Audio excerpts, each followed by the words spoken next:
여러분 안녕하십니까? 광주 MBC 뉴스데스크입니다.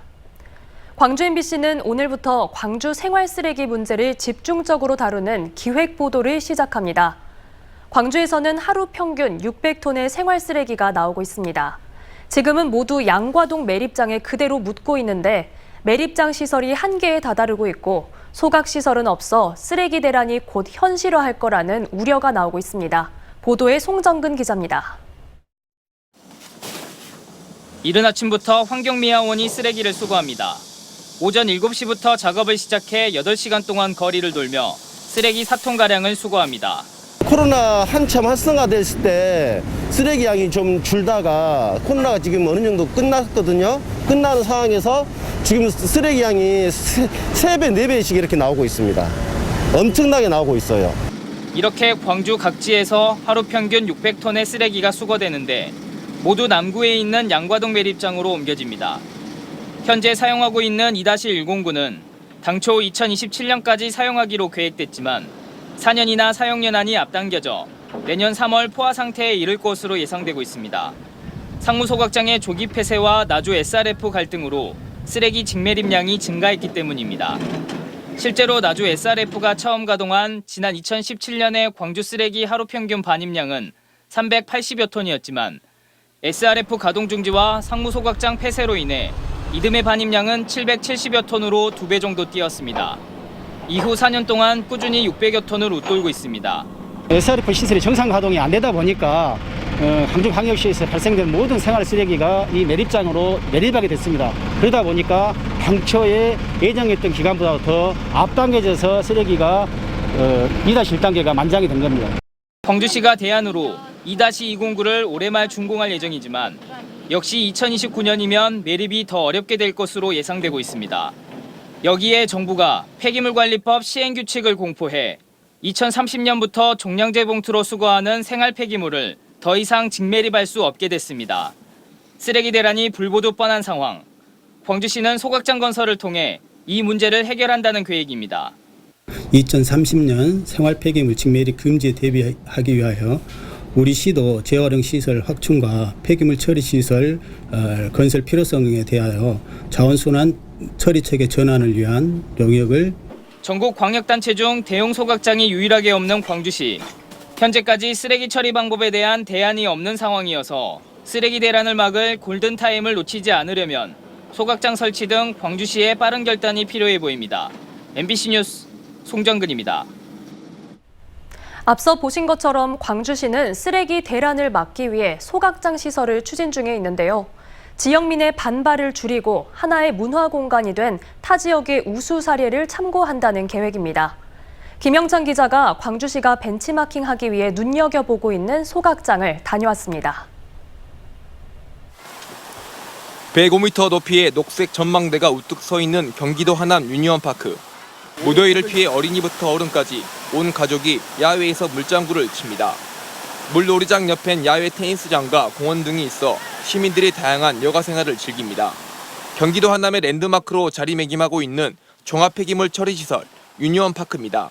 제가 알기로는 시설이 지하화되어 있고 그래서 겉으로 보기에도 공원처럼 잘 꾸며져 있고 그래서 어떤 여기 왔을 때 냄새가 난다든가 그런 것도 없고. 시민들의 편의시설 기능뿐만 아니라 제 역할도 톡톡히 해내고 있습니다. 주민들의 민원으로 인해 지난 2014년 지상에 있던 소각시설을 지하화했는데 지하 1층부터 지하 4층까지 쓰레기 소각장과 재활용 선별시설 등 6종의 폐기물 처리시설이 들어서 있습니다. 동시에 냄새가 지상으로 빠져나가지 않도록 밀폐 장치도 설치했습니다. 폐기물 소각량만 매일 40톤가량인데 하남시의 하루 평균 생활 폐기물 반입량의 절반에 달합니다. 지금 현재 쓰레기를 태우고 있는 건데 여기에서 나오는 열은 주변 아파트에 공급하고 음식물 쓰레기를 건조하는 데 쓰입니다. 소각장에서 나오는 연기는 전망타워로 조성한 굴뚝을 통해 빠져나갑니다. 그 배출되는 연기는 소각시설 자체에서 배기가스를 법정 기준치 이내로 처리해서 나가고 있고요. 그다음에 악취 같은 경우도 자체적으로 처리를 다 해서. 충남에 위치한 또 다른 쓰레기 소각시설. 지역민과의 갈등을 최소화하기 위해 공모 방식으로 추진된 소각장은 아산시를 대표하는 관광 명소가 됐습니다. 소각시설 주변에 150m 높이의 전망대와 생태 곤충원 등 다양한 관광시설이 자리 잡고 있습니다. 뿐만 아니라 폐기물 반입에 따른 수수료 10%를 주민들에게 지급하고 있고 소각열로 생기는 진겨 일부를 인근 공장에 공급하는 등 사회환원 정책도 펼치고 있습니다.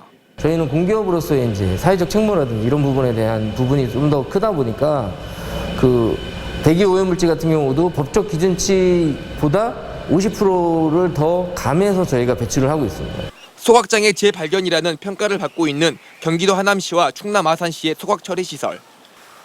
소각장 건설을 고민하고 있는 광주시는 수도권 소각 처리 시설들의 장단점과 남겨진 과제 등을 다각도로 분석해 광주형 모델을 새로 만들어 나갈 계획입니다. MBC 뉴스 김영창입니다. 미국 캘리포니아주가 5월 18일을 민주화운동 기념일로 지정했습니다. 5.18 민주화운동이 미국의 건국 이념과도 맞닿아 있다면서 주 차원의 기념일을 제정한 겁니다. 해외에서 5.18 기념일이 만들어진 건 이번이 처음입니다. 보도에 이다현 기자입니다.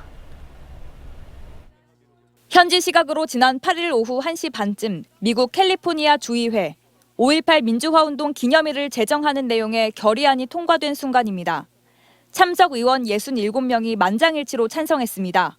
이제 광주의 5월 정치는 온 국민의 마음을 하나로 모으는 진정한 정의와 평화의 정신으로 그 명예를 회복할 것입니다. 결의안에는 5.18 민주화운동이 군부 독재에 억눌린 민족에 희망을 줬으며 자유국가에 대한 미국 건국 아버지들의 이념과도 맞닿아 있다고 설명돼 있습니다. 광주 시민들의 민주화 참여가 민주화 형성에 얼마큼 기여를 하고 또 5.18을 통해서 희생된 사람들을 추모하는 그런 뜻을 기리고 5.18을 세계화하기 위한 방법으로 기념일을 만들자는 움직임은 지난해 12월부터 시작됐습니다. 해외에서 광주 민주화운동 기념일이 제정된 건 이번이 처음입니다.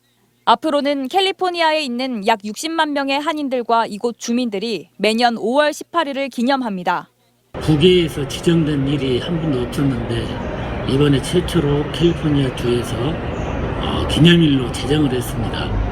5.18 기념일 제정 준비위원회는 실제 세계화 효과까지 보기 위해 청소년이나 청년층이 참여할 수 있는 문화 행사 등을 구상하고 있습니다.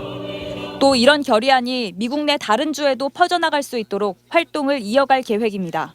이제 결의안이 한번 처음에 나오기가 힘들지만은 그거를 기초로 해서 두 번째, 세 번째는 조금 더 수월하잖아요. 그래서 저희가 뉴욕주, 일리노이주, 그리고 조지아주, 또 뭐 유타주, 뭐 워싱턴주 이렇게 가고 그리고 또 유럽까지 건너가려고 합니다.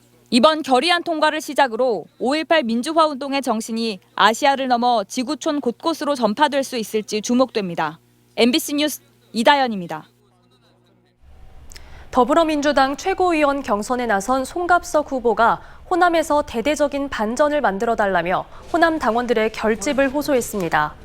송 후보는 지난 주말과 휴일 열린 경선에서 많은 실망과 아쉬움을 들여 송구하지만 호남 민심이 당에 제대로 전달되기 위해서는 호남 최고위원이 꼭 필요하다며 이같이 밝혔습니다.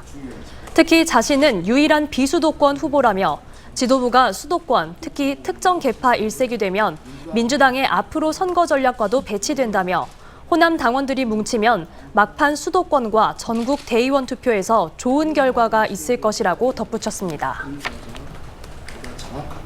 윤덕민 신임 주일대사가 일본 기업의 현금화 동결이 필요하다고 한 발언을 광주 강제동원 피해자 단체가 규탄했습니다. 일제 강제동원 시민 모임은 성명을 내고 일본 기업의 국내 자산 매각이 결정되면 한일 국민과 기업이 천문학적인 피해를 볼 것으로 우려된다고 한 윤 대사의 발언과 관련해 일본의 태도를 꾸짖어도 부족할 판에 피해자의 정당한 권리마저 포기하자는 것이냐며 비판했습니다.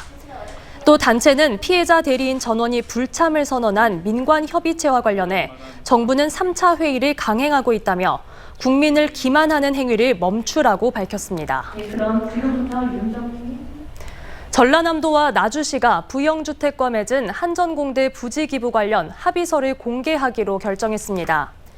전남도와 나주시는 광주 경실련이 낸 합의서 정보공개 행정소송에서 법원이 공개를 결정함에 따라 법령에서 명시하고 있는 기한인 다음 달 8일 부영주택과 맺은 3자 간 합의서를 공개하기로 했습니다. 광주 경실련은 부영주택이 한전공대 부지를 무상으로 기부한 것과 관련해 특혜가 있는지 보겠다며 합의서 공개를 요청했고, 전남도와 나주시가 이를 거부하며 지난 2020년부터 행정소송이 진행돼 왔습니다. 현직 광주구청장이 성폭행 혐의로 고소된 것과 관련해 광주 전남 여성단체가 엄정한 수사를 촉구했습니다.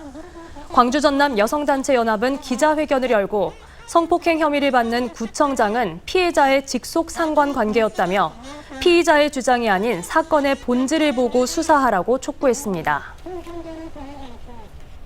광주 전남에서 코로나19 신규 확진자 수가 8,000명대를 보이는 등 확산세가 지속되고 있습니다.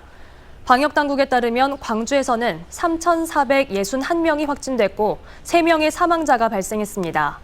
전남은 22개 시군에서 5,016명이 확진됐고 1명이 사망했습니다.